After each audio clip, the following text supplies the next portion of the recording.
Biloxi, Mississippi has a population of about 45,000 and is known for its beautiful beaches and the many casinos. This is where the story of Mississippi starts.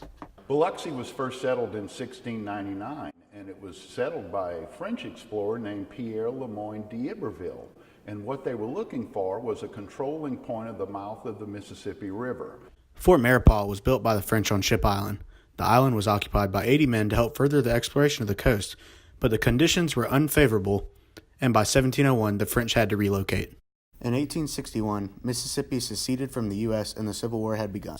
On December 31, 1861, Biloxi surrendered to Union naval forces who were operating from Ship Island, where they had built Fort Maurepas.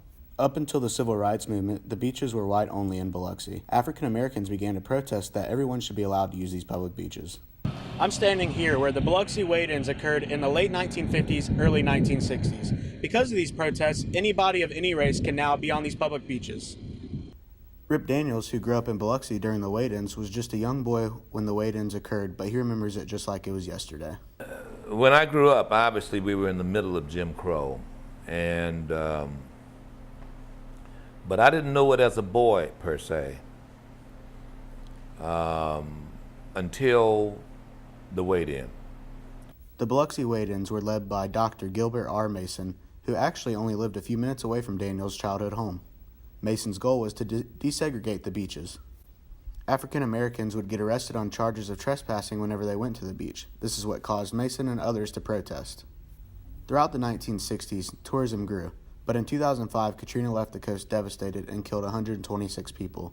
The coast and the state had to band together to get back to where it was before. Here in Mississippi, people were helping each other, people were compassionate, people were looking to the next day and how they could start rebuilding and continue rebuilding our ways of life. 12 years later, the coast is still dealing with the impact of Katrina, but now a new coast is emerging.